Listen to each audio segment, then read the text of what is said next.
All right. So we're doing the exact same thing as yesterday, working on simplifying radical expressions. Yesterday, the only type of radical we worked with were square roots. We're just extending these same ideas to now cube roots and also fourth roots. So the main difference here is now we're not looking for perfect squares. Now we're looking for perfect cubes. Okay, so especially the number part is going to end up being a little bit different.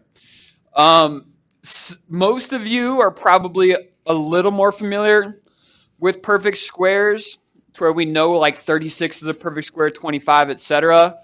I doubt that we're all that familiar with perfect cubes. And what I recommend is that when we're starting to deal with like perfect cubes or perfect powers of 4, let's just make a list of these values. So like 2 cubed, remember that means 2 times 2 times 2, which is 8. 3 cubed, 3 times 3 times 3 is 27. 4 cubed, I think is 64, so 16 times 4. Yeah, 64. Now, another thing that shows up when we start talking about odd roots is we can take the odd root of a negative number. And the reason for that, if we think about what negative 2 cubed is, negative 2 cubed, negative 2 times another negative 2 ends up being negative 8. So we can have negative perfect cubes, which is very different than when we're dealing with like perfect squares. We can't have negative perfect squares because we can't ever take the square root of something that's negative, but we can take the cube root of something that's negative. Okay, same thing with like negative 3 cubed, that's negative 27. Negative 4 cubed, that's negative 64. All right, so if we had kind of a number portion, again, we want to divide or factor the cube, what we're taking the cube root of, and factor out any other perfect cubes. In this case, the cube root of negative 27, negative 27 is a perfect cube. Okay, I have that in this list right here. Okay, that's something that you could even check on the calculator. Okay, cube root of negative 27, that is simply negative 3. Okay, we don't need to do a factor tree. That just ends up being negative 3. All right, now for the variable part.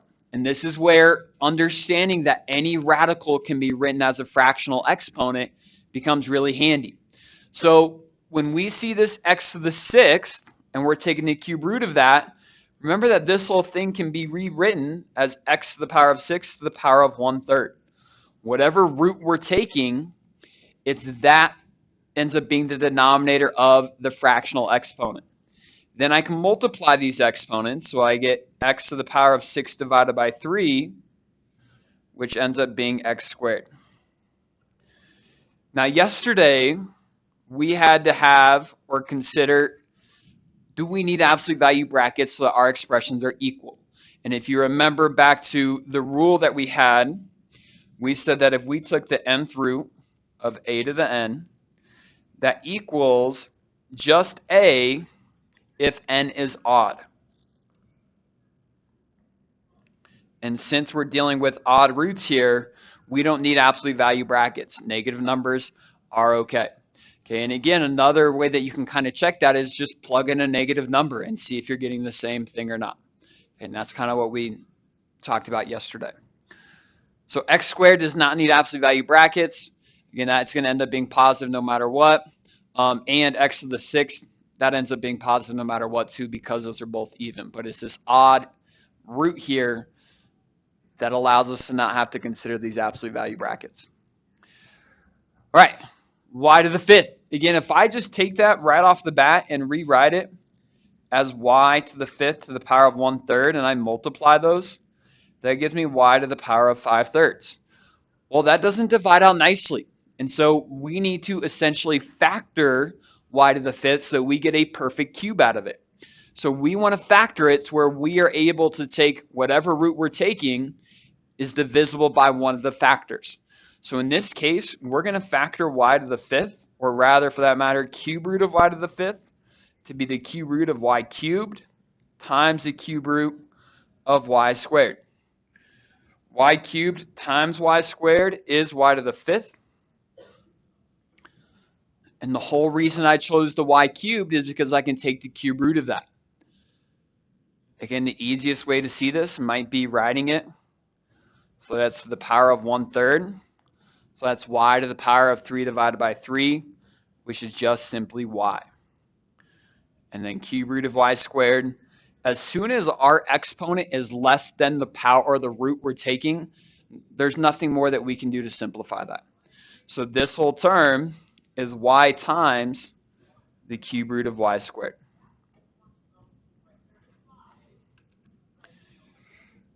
All right, so just to extend this to what we did yesterday, if we wanted to simplify the cube root of negative 27 times x to the 6th times y to the 5th, again, we just think about taking the cube root of each of those terms, or I guess I should probably say bases, separately.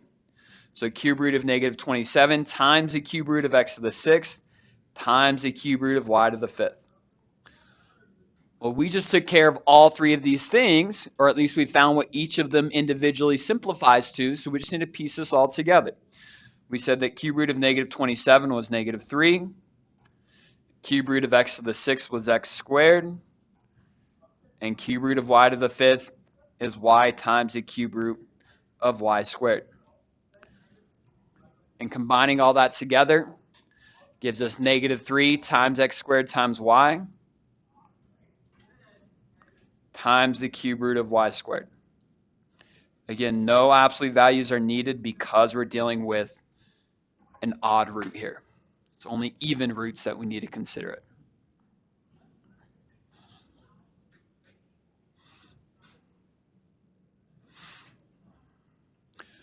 All right. Any questions here?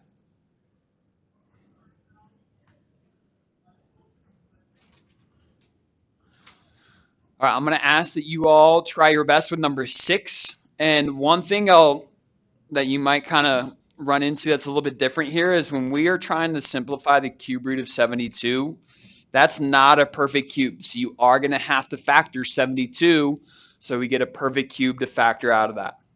So start with each of these separately. Think about which of these needs to be factored. And again, just do your very best with it. We have one last example before we finish the homework here. Let's give you all a couple minutes to see what you come up with. All right. So like I mentioned, that cube root of 72, a little bit different than the example we worked through because 72 is not a perfect cube. So that needs to be factored, and we're looking to factor out a number that is a perfect cube. Okay, and perfect cube here, the only perfect cube that's going to divide 72 is 8. And again, that's why I make this list, because now I know what numbers I'm looking to divide out, right? I'm either looking to divide out 8 or 27. 64 for sure won't divide 72. So I'm like, okay, it's either got to be 8 or 27. 27 doesn't go into 72, so it ends up being just 8. Cube root of 8 is 2. The other factor that we get there is cube root of 9. There is not a perfect cube that divides 9. Okay, so we have to leave the 9 as is. Really tempting to want to call that 3, right? Because we're so used to square roots, but the cube root of 9 is definitely not 3. Again, you're thinking about what times itself 3 times is 9. It's going to be 2 point something. Right, cube root of x to the 4th, we need that perfect cube to show up, so I factor it to be x cubed, or rather cube root of x cubed times the cube root of x. Cube root of x cubed is just x, and then the cube root of x can't do anything else with. Cube root of y to the 6th, again, by now, hopefully, we're just seeing that we divide the exponent by whatever power we're working with, or excuse me, whatever root we're working with here. So 6 divided by 3 gives me that 2, so y squared. So all this together, 2 times x times y squared times the cube root of 9x. All right. Any questions here before we do a 4th root, and then that's it for today?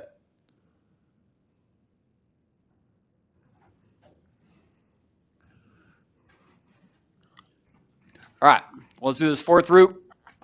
Again, probably the number part that's the trickiest here because all of the variables and exponents, again, we just end up dividing the exponent by whatever root we're dealing with, but the number part's a little bit different.